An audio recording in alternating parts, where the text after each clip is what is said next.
এক মুহূর্তের জন্য কল্পনা করুন, আগামীকাল সকালে ঘুম থেকে উঠে দেখলেন বাজারে খাবার নেই, দোকানে মোবাইল নেই, অনলাইনে অর্ডার করা পণ্য কখনোই পৌঁছাবে না। পৃথিবী যেন হঠাৎ থমকে গেছে, কারণ সমুদ্রের বুকে চলা এক বিশাল দানব থেমে গেছে। এই দানবের নাম কন্টেইনার শিপ। বিশ্বের 90%-এরও বেশি পণ্য কোনো না কোনো সময় এই জাহাজগুলোর উপর নির্ভর করে। আপনি যে ফোন ব্যবহার করছেন, যে কাপড় পরছেন, এমনকি আপনার বাসার টেবিল চেয়ার পর্যন্ত হাজার হাজার কিলোমিটার দূর থেকে এসেছে এই ভাসমান শহরগুলোর মাধ্যমে। কিন্তু প্রশ্ন হলো, কিভাবে একটি জাহাজ একসাথে 24,000-এরও বেশি কন্টেইনার বহন করতে পারে? কিভাবে মাত্র 20-25 জন মানুষ পৃথিবীর সবচেয়ে বড় মালবাহী জাহাজ নিয়ন্ত্রণ করে? আর যদি এই জাহাজগুলো একদিনের জন্য থেমে যায়, তাহলে বিশ্ব অর্থনীতির কি হবে? চলুন আজ আমরা প্রবেশ করি সমুদ্রের বুকে লুকিয়ে থাকা সেই রহস্যময় জগতের ভিতরে। 1700 সালের পৃথিবীতে ফিরে যান। তখনকার জাহাজ ছিল কাঠের, ধীরগতির এবং ঝুঁকিপূর্ণ। প্রতিটি পণ্য হাত দিয়ে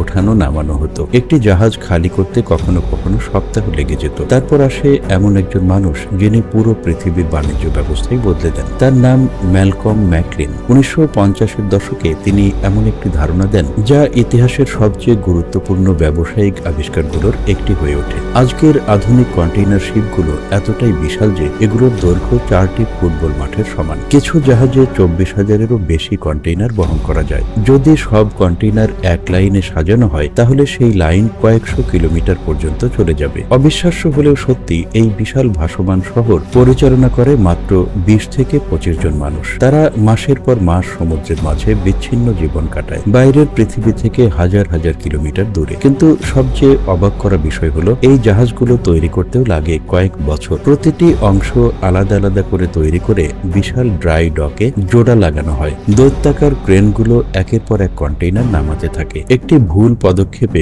কয়েক টন ওজনের কন্টেইনার নিচে পড়ে যেতে পারে। তাই পুরো প্রক্রিয়া চলে নিখুঁত সমন্বয়ে। বিশ্বের সবচেয়ে ব্যস্ত বন্দরগুলো দিনে হাজার হাজার কন্টেইনার স্থানান্তর করে, এবং এই পুরো ব্যবস্থার উপর দাঁড়িয়ে আছে আধুনিক সভ্যতা। ভাবুন তো, যদি আগামীকাল এই জাহাজগুলো হঠাৎ অদৃশ্য হয়ে যায়, দোকানের তাক খালি হয়ে যাবে, কারখানার উৎপাদন বন্ধ হয়ে যাবে, এবং কয়েকদিনের মধ্যেই বিশ্ব অর্থনীতি বিশৃঙ্খলায় ডুবে যাবে। কারণ আমরা যতটা ভাবি তার চেয়েও অনেক বেশি নির্ভরশীল এই সমুদ্রের দানবগুলোর উপর। এগুলো শুধু জাহাজ নয়, এগুলোই আধুনিক সভ্যতার অদৃশ্য রক্তনালী। আর এই রক্ত প্রবাহ বন্ধ হয়ে গেলে থেমে যাবে পুরো পৃথিবী।